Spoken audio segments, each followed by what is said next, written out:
Hello my fellow adventurers, VatiWah here, and welcome to another marvelous Skyrim mod review series. Now in this mod review series, I will be showing you guys some fantastic, skimpy, and strange mods for Skyrim.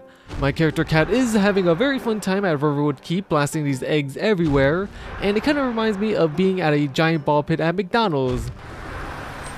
Welcome to McDonald's, can I take your order? Yeah, I'd like to get a 10-piece McNugget and a bunch of the Szechuan sauce. However, speaking of McDonald's, my character is kind of hungry, so she's gonna need to go to town to get something to eat.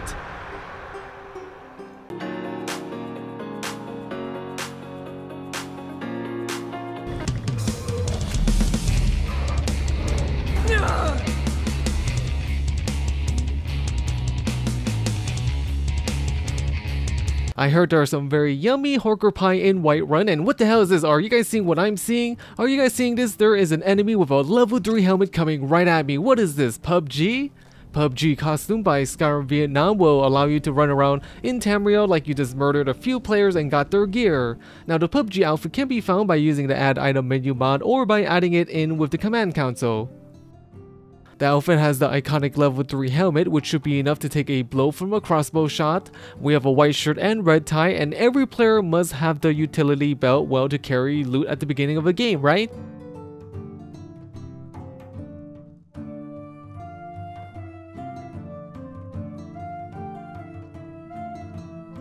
Now the strange thing is that the outfit has only a level 1 backpack, so I kind of expected it to be a level 3 or at least a level 2 backpack.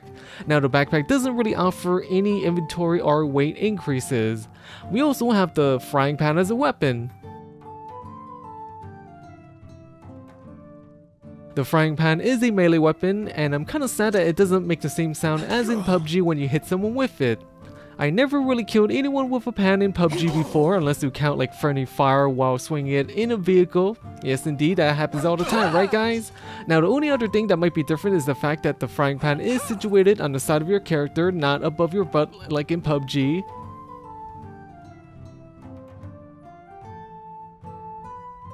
The PUBG outfit is for CBBE body. You can probably get away with wearing it with other body types just because it pretty much covers their entire body, so there won't be any noticeable seams or mismatches. Now the question is, who is this mysterious player that tried to kill me for my loot? Time to unmask this person to see who he or she is, kind of like what the Scooby-Doo gang does all the time. Now let's see who these two characters really are. The Spectre. Time to remove the level 3 helmet. It looks like we got ourselves another elf right here. We have Eleanor follower by FTW4, and it's an elf follower that kind of reminds me of elves that you would see in any other RPG. She can be found at the Gilder Green Tree in Whiterun. She is naked when you first find her though, so be careful. Eleanor has light gray eyes and has light gray hair. She does have a look of an elf that has seen a lot of things in her life. She looks very serious and very stoic. Eleanor is pretty much the polar opposite of Aurora, which is the elf follower that I featured in the previous episode. She is only available for UMP body type. As you can see, she looks plenty fine in the PUBG outfit. Eleanor has a very stoic and high class look to her, so I think she looks better in certain outfits that are more elegant or fancy.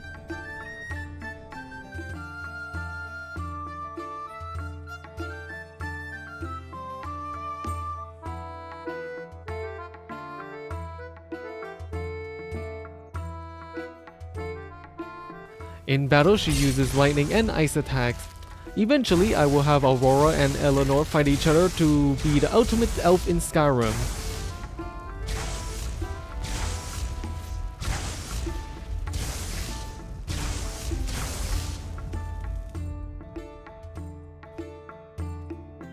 The frying pan is a mighty fine weapon and all, but what if we need to use a ranged weapon to kill another player that is 900 meters away? Well, we have the rifles, Guns Oh My by Tony 1991, and it introduces a few rifles into a knife fight to give you the edge. Now the rifles can be crafted at the forge, and they require steel ingots and firewood. There are 7 rifles that can be made, and they all have their own sound effects. They seem to consist of both bolt action and semi-automatic rifles.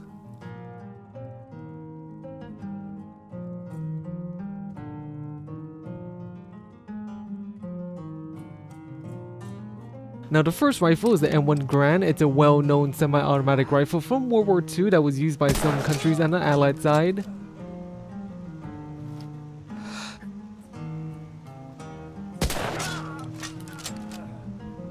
The second rifle is the M1 carbine. It's a weapon that is smaller and lighter, so it's kind of meant for paratroopers, infantry officers, and other special roles in the military.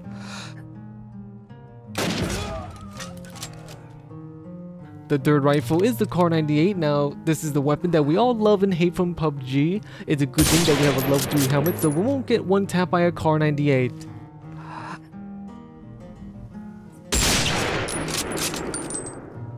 The next weapon is the Mosin Nagant. Now, it's a Russian-made bolt-action rifle, and it's one of the most mass-produced weapons in the world.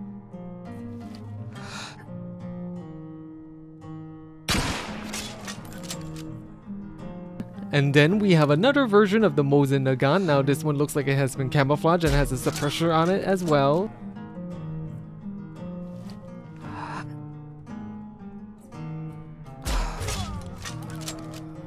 Now this rifle here is called an MK14. Now it's also a rifle that can be found in an airdrop in PUBG.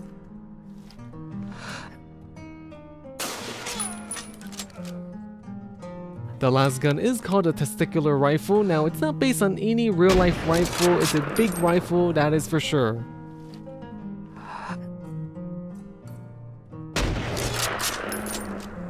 We have Eleanor, who is an elf, so maybe she has a quest for us to do, right? You know, every elf has some magical or mysterious quest for us to do. We have Tramp's Rest, a tribute by Plunket, and it's a dungeon that is based on Dungeons and Dragons.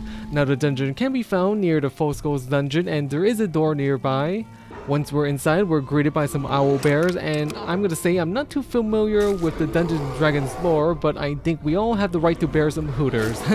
Oh man, that's a pretty good pun right there, right guys? Right? Okay, anyways.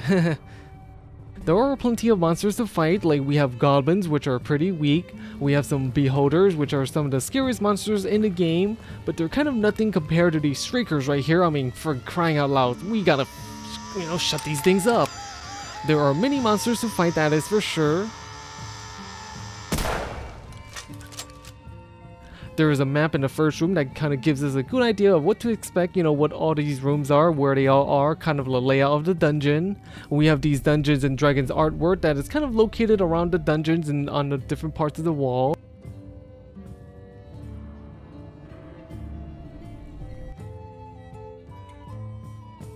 Sometimes they do warn you of troubles ahead, like this big giant cube of jello.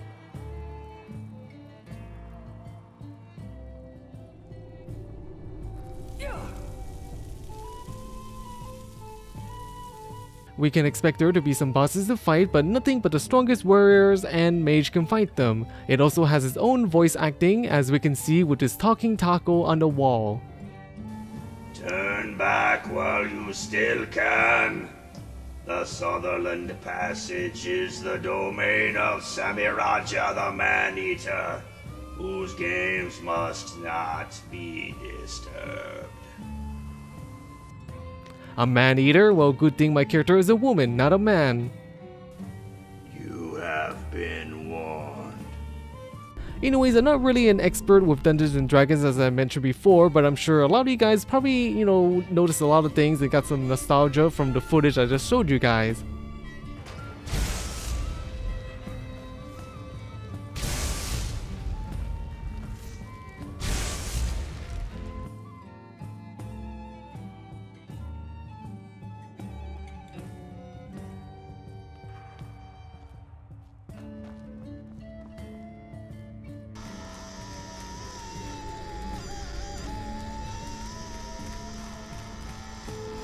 Anyways, this is it for this episode of Skyrim Review. If you like this video, bang that like and subscribe button, bang it good.